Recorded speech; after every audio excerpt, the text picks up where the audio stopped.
Hey, friends. So as I mentioned last time, some of you have asked for me to demonstrate the Brauer template method with a straightforward, traditional rock pop recording. So this was something I started 6 months ago. I didn't finish it because it was for some collaborative thing that was for another YouTuber, and I was moving 3 days later from Nashville to London. So I did probably 85% of what I would normally do. There was quite a bit of work on this. It's not Bon Iver, it's a Bon Iver song from his first album, and Flumes, I think it's called.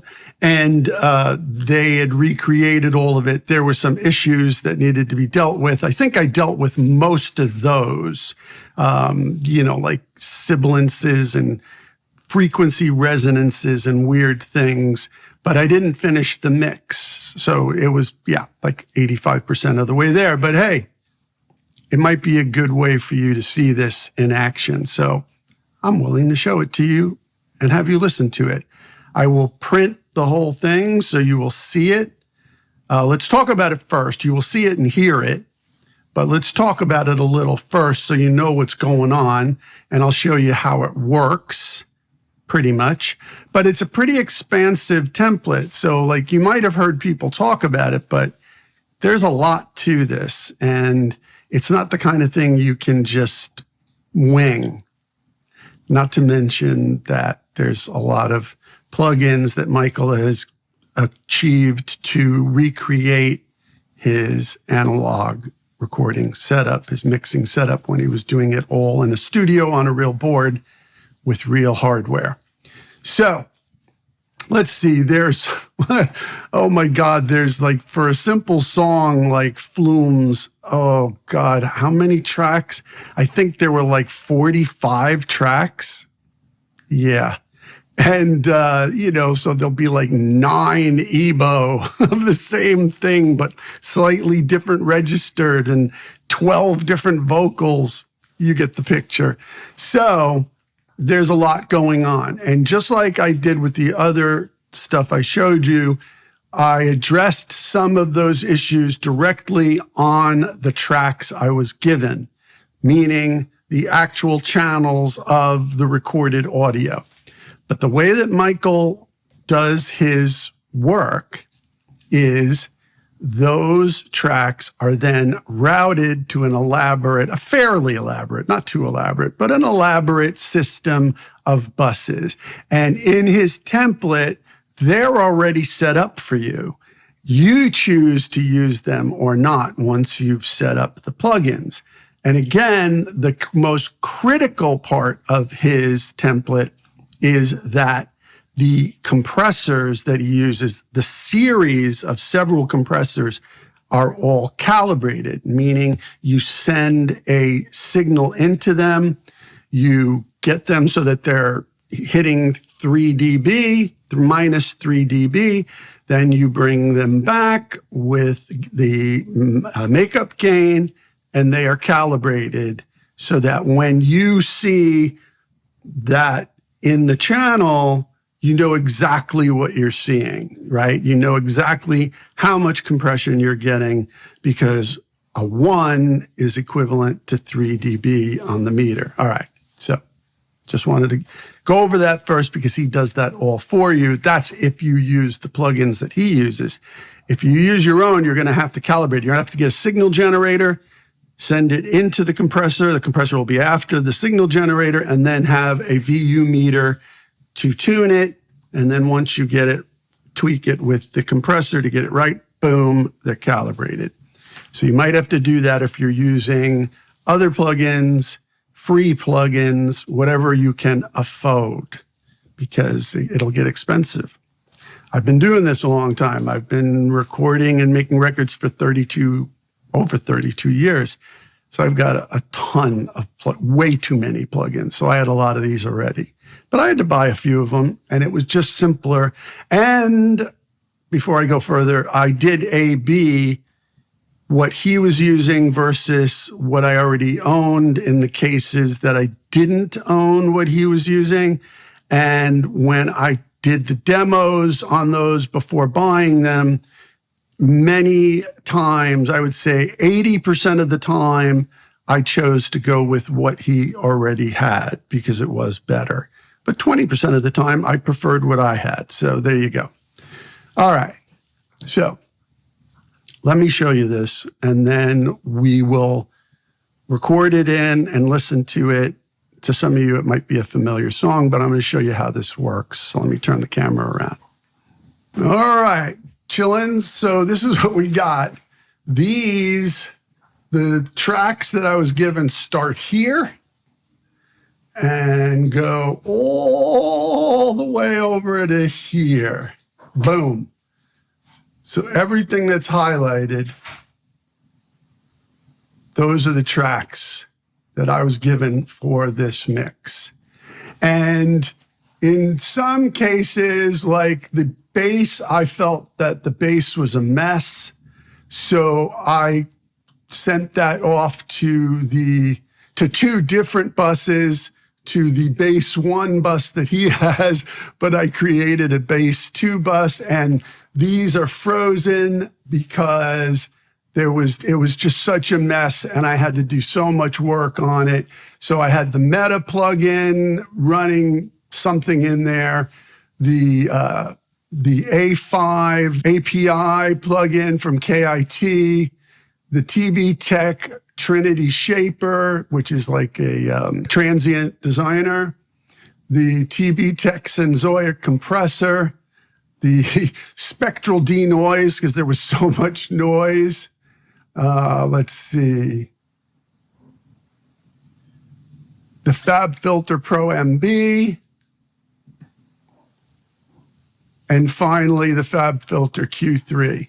So all of these are frozen because they were just really it was just, the latency was getting stupid and it was affecting the track.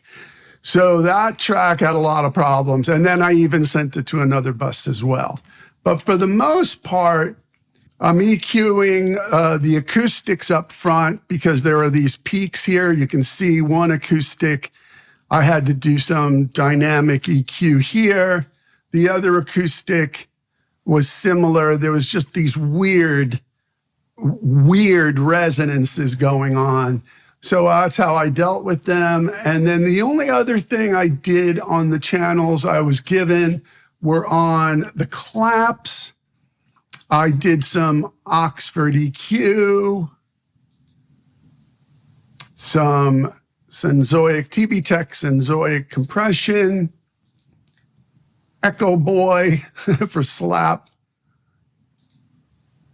and Pro Q3. And that was pretty much, for all three of the clap tracks. They were really hard to get into something that I thought I could work with. Then the snare was another one that was really difficult. So some Oxford EQ, the TB Tech again, nothing special there, just, 6.6 to 1, whatever. And the Kelvin saturator, just to give me a little more snap. And that was all I did on the tracks themselves. But then the way that Michael does this, and this is how a traditional mix works with the Brauer method, is he sends them, so you've got a kick, a snare, claps. That's in this track. So normally, like if you watched my other video, I had kick, snare, hi-hat, toms, overheads, but this just had kick, snare, and claps. So there's some spillover here, but it's a little different than having a full drum kit. Then you send the bass to bass 1, bass 2, and then if there was a synth bass, that would go here to the third one. The acoustic guitars go to acoustic guitar 1, 2, and 3. Now, notice all of these have an elaborate system of sends that are later down the line, which you'll see. Piano, Wurlitzer, Rhodes, organ, sound effects. There was something I sent to sound effects. And then background vocals. You have background 1, background 2, background 3, background 4, harmonies and doubles. Doubles isn't being used here. But there's so many vocals in this song that you have lead vocal 1 and 2, right? And then I had to decide which batches went to lead background 1, background 2, 3, 4, and so on. And then the lead vocals were mostly the ones that you'll hear are during the verses before the multiple vocals come in. Then he has this lead vocal 1, 2, lead vocal effects 1 and 2. I'm not using those, but hey, you might. And by the way, on all these channels, he has as inserts either the SSL 4000E or the 9000, because that's what he used for analog. Then you've got your delay section. As you saw in my other video, Michael uses the Studer and then some EQ afterwards, which isn't set to anything right now. I'm using the Timeless by FabFilter on its own channel because the EBOs and some of the textural things are being sent to that. The Echo has got a DBX 160. That's what Michael does. And then a tape echo, which is basically an Echoplex. The SD3000 isn't being used. The EC3000 in this, again, I'm using the Arturia 201. And then the Kaleidoscope again. Yeah. So that's basically recreated what Michael did, because just with what I preferred, that's one of the points where I used what I used instead of what he liked. He uses the H delay. Come on, we all have the Valhalla delay, so I used that instead. And then the Benson Echo Rec, he and I both use the Pulsar Echo Rec because it's the best. And that is being used liberally in this song. And the compressor section for the vocal, I think I tapped into this last time, but the TLA section is I'm using the Pulsar Mu, but if I mute that, I can get the TLA from Softtube, Summit Audio TLA. That's what he uses, and I believe Brauer. There you go. That's his setting. So let's go with that. I don't know why I chose the Mu last time, but I did. And for the pawn shop, for some reason, I chose the Muke, but I don't think I'm using it. But just for giggles, I will pull up the pawn shop.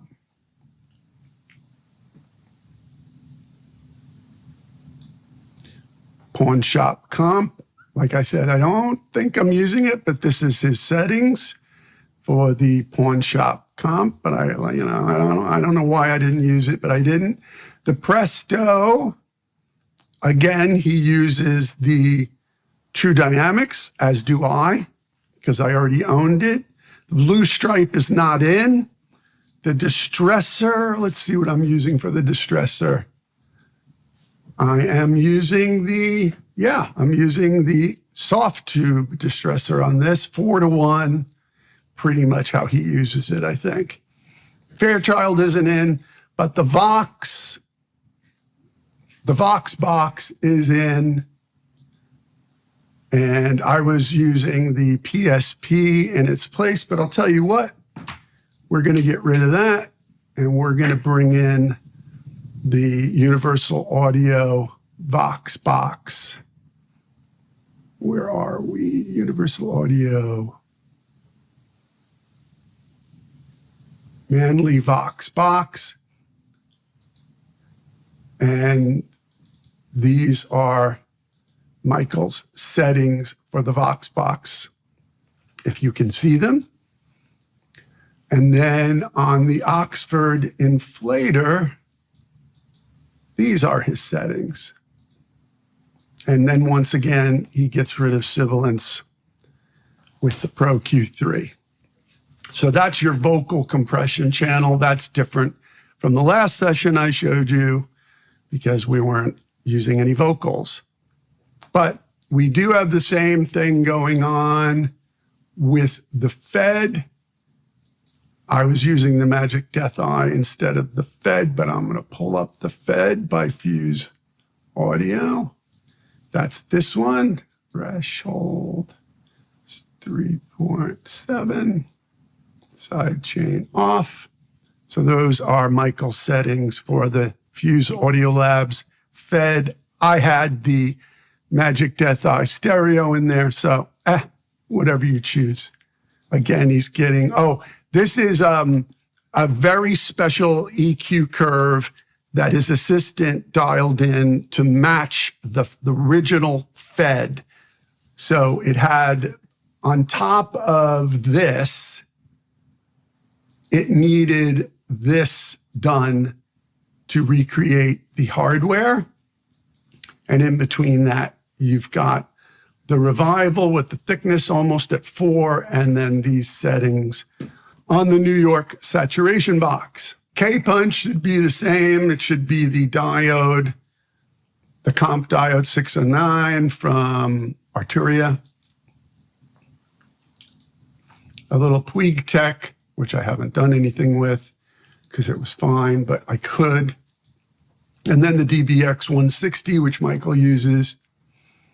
The snare punch is the same. The comp diode 609. A Puig Tech or any Pultec-y thing. DBX 160, I'm sorry. And then the black box, and these are Michael's settings for the black box. The Pultecs are there in case you want to tweak this at all. And then the 1176, I've got the CLA 76, but it could be anything. The Akai, once again, I just added the Cornef Shore Lock before the Brauer Motion, which is his specific Akai sampler setting. And then the boiler is the same as last time. It's 2 red 37 sandwiched around the Slate Digital FG116 compressor and some Neve EQ. The Zaner, like I said last time, I like the Silca for Zaner personally, but there's nothing wrong with the Chandler's Germanium from Softtube. And then after that, I've got a little Bax. It's actually not set to where I want it, right there. And then this will be 7.1 with a little lift. There you go. And then the Dimension D, I think if you didn't watch the last video, I use the ERS by DDMF, which is the only Dimension D real one. Michael does 12 dB into that. Then the ERS. I like to have the Deco, for some, and I'll put the double tracking on and wide stereo. And then Michael uses the S1 stereo imager with the default settings. The Edison is just a Widener track with the side of the mid-side tweaked a little bit. And then the Portico, you can do whatever you want. I've got this free plugin called Place It, where one side, one speaker is in-ear buds, and the other one's a basement blended to just create some extra texture space. And then the Mag EQ is doing 4 dB at 10K. And that's what Michael does there as well. He uses a different plugin. He uses the Bob Katz plugin from Universal Audio. I don't own it, so I'm not using it. And then the Chad drums, I am using it, but that track is frozen to avoid latency. And it's exactly the same as last time. We've got the IM pusher, the comp diode, the Puig Tech mid, and Oxford Evolution. And you know what? I'll tell you what I'm going to do. I'm going to unfreeze because I'm going to change the settings on the, I'm going to make this drum smasher. This looks probably right.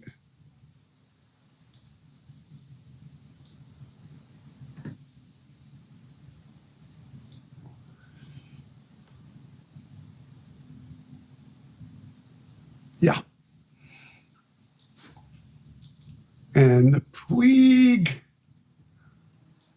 I'm going to boost a little, but I'm going to cut a little at 100.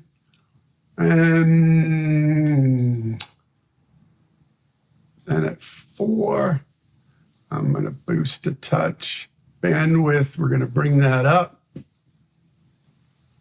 Yeah, that looks about right. And then the mid,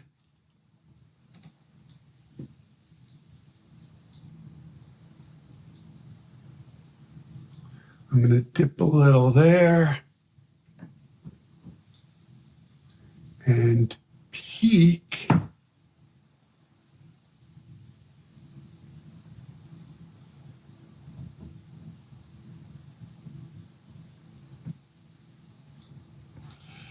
A little there.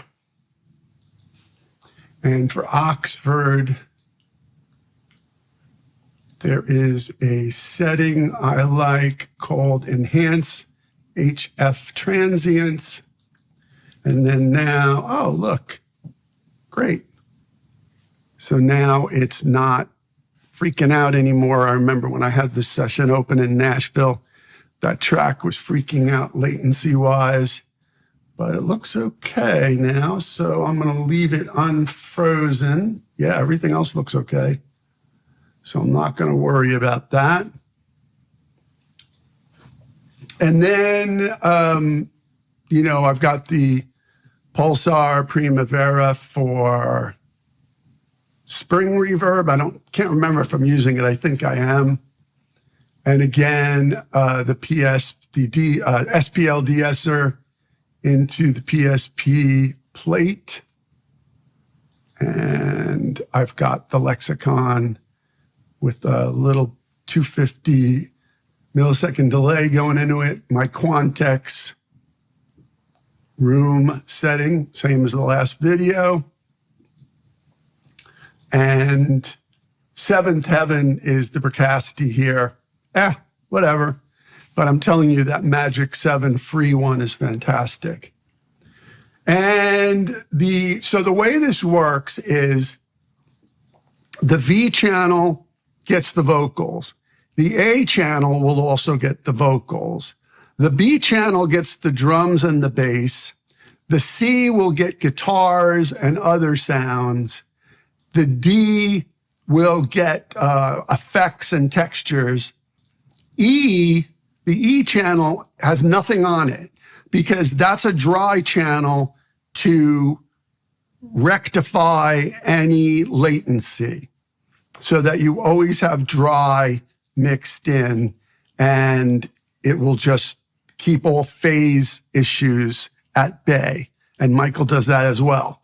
And then the mid channel, as I've spoken about before, I have a very, very wide bell at 605 or 606 basically. And I bring that into taste. You can see I'm minus 21.4. It just adds a little clarity to the mix and you should bring that in last if you wish. On my master bus, Like Michael, I have the red 17. This time I'm going into the cytomic glue, 2-to-1, very, very light compression. Then into the God particle, as Michael does, at 75%. The tape zoo with my preset.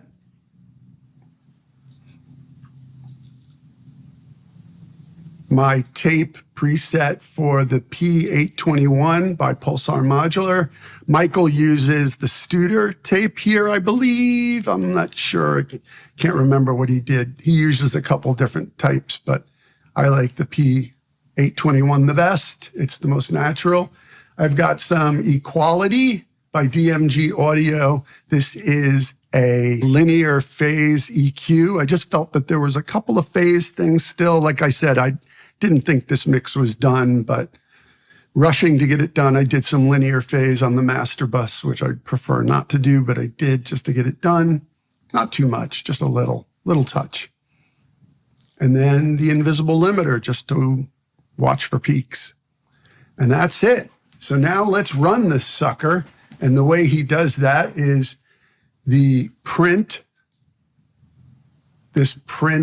bus goes into this channel, the print, and we're going to call this flumes.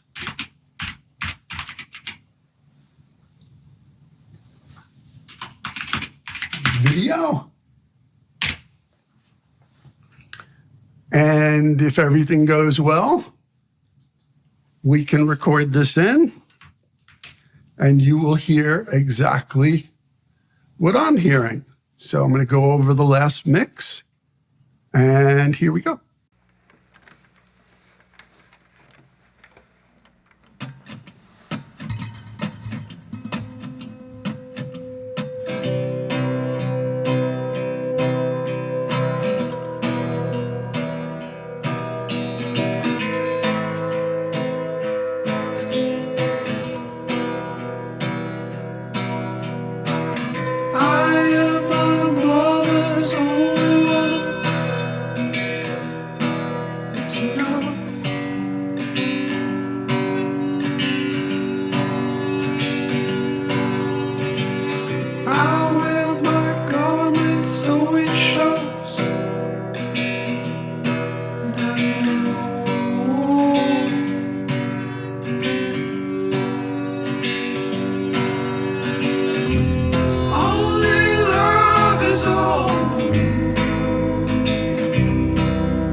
So there you have it. I'm sure you have a ton of questions. Let them rip.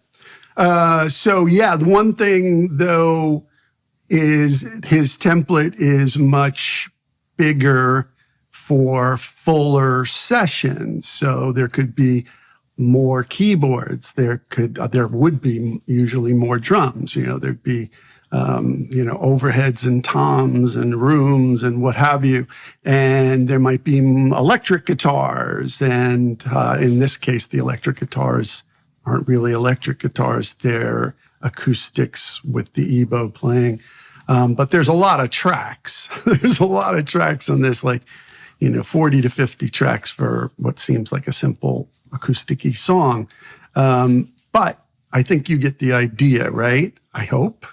There are a lot of vocals, so I'm using all the vocal buses. So there's a lot going on. There's a ton of vocal compression. There's compression for just the drums and the bass. There's multiple channels with processing at the end of the chain that all of the compressors feed to, because all of the outputs of each bus, so you take all the tracks and you send them to the drum buses, the bass, the guitars, the vocals. Then they get sent to various compression and delays and reverbs. And then the outputs of those go to the channels at the end before the main output bus, the main mix bus, that all get processing as well. And it all fits together or it doesn't work, in my opinion. So that's still not done. I don't think I'm going to finish it. I don't see why I would, because I'm way too busy for that. I did this for you, but that's about it, because I've got a lot of work ahead that I have to finish before I go on tour this summer. So I hope you enjoyed that. I hope you got something out of it. Like I said, I'm sure there's going to be some questions. And yes, there's a lot more to the template when you have a bigger session with more instruments. But it's all there.